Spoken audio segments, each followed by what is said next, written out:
Question I get a lot is how can my clients avoid losing their earnest money, and what risk are they at, with their initial deposit and then typically their second deposit after inspection?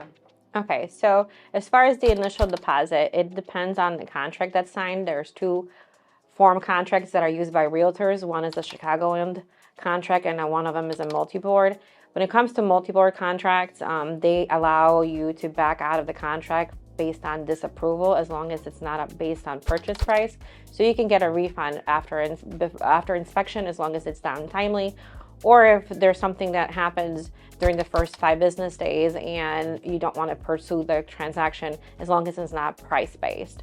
As far as the Chicagoland contract, it's a little different. You still have the inspection contingency, so you still can back out based on the results of an inspection, as long as it's timely done.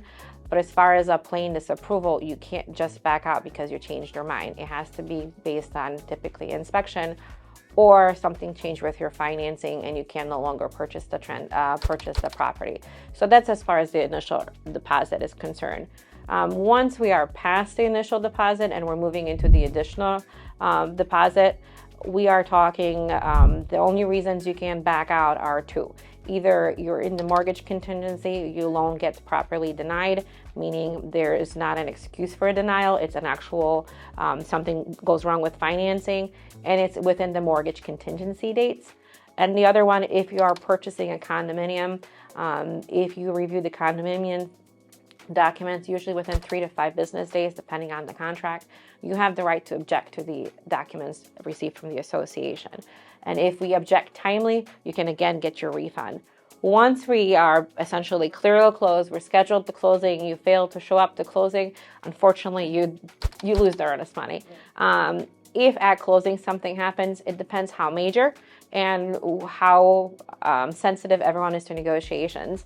Obviously, if the property, for example, gets flooded, there's a giant leak in the basement, you are, as a buyer, under no obligation to close the transaction. You can actually walk away, even if, for example, the seller's insurance says, I will fix everything, it will take 2-3 weeks to fix it. You can still walk away from the transaction because the closing date was the closing date.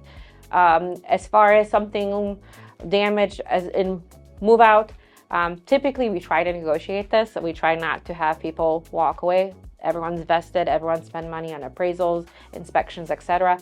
It just depends on how sensitive you are and if we can negotiate, and how responsive the seller side is. Even though they did something wrong, they still have to agree with us as far as the solution is concerned. Remember, I'm here for all your mortgage needs. While I do renovation lending, I also do move-in ready.